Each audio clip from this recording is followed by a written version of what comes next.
এখানে পাউরুটির পকোড়া করবো বলে 4 পিস পাউরুটি নিয়ে নিয়েছি, 2টো আলু সিদ্ধ নিয়ে নিয়েছি, ধনেপাতা কুচি নিয়ে নিয়েছি, পেঁয়াজ কুচি নিয়ে নিয়েছি একটা বড়, 2টো কাঁচা লঙ্কা নিয়েছি আর বাদামকে কুড়িয়ে নিয়ে নিয়েছি। এবার এটাকে ব্লেন্ডারে দিয়ে গুঁড়িয়ে নেব। লবণ দিই না, পরিমাণ মতো লবণ দিয়ে দিলাম, 1 চামচের মতো কর্নফ্লাওয়ার দিয়ে দিলাম।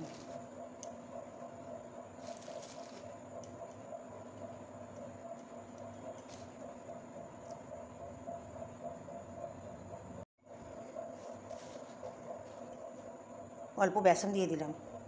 এবারটাকে জল দিয়ে মাখবো। এখন শক্ত করে আমি মেখে নিয়েছি। এরকম করে ছোটো ছোটো করে গোল গোল করে মুন্ডুর মতো করে নেব।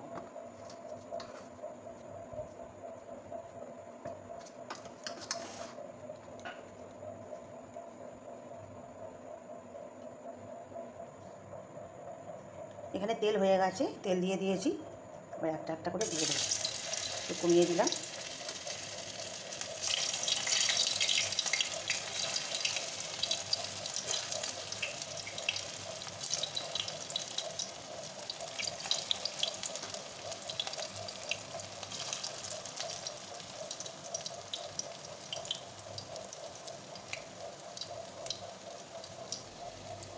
আঁচটা একটু কমিয়ে দিয়ে করতে হবে,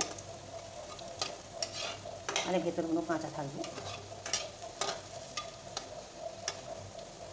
আর এগুলো হয়েই গেছে, আমি এবার তুলে নেব। আমি এবার এগুলো তুলে নিলাম।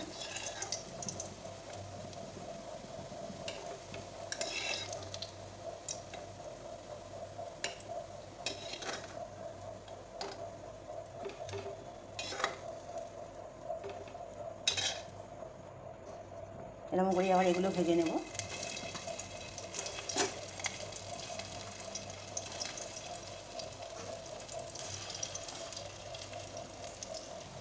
আবার এগুলো হয়ে গেছে, আমি এবার তুলে নেব।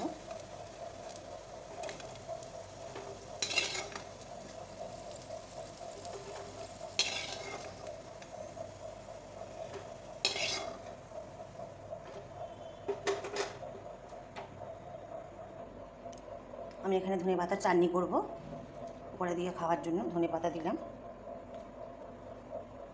আদা রসুন কুচি দিলাম, একটা টমেটো দিলাম,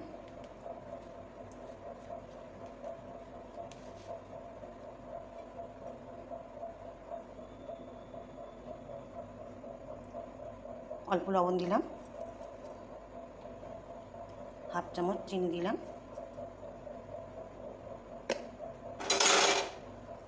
লেবুর রস দিলাম। লেবুর রসটা দিলে ভালো লাগবে, নাহলে আপনারা টক দই দিতে পারেন।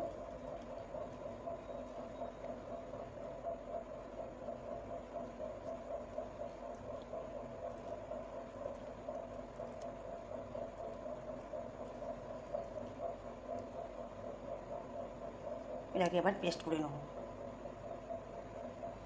2টো লঙ্কা দিলাম। এখানে চাটনিটা পেস্ট করা হয়ে গেছে।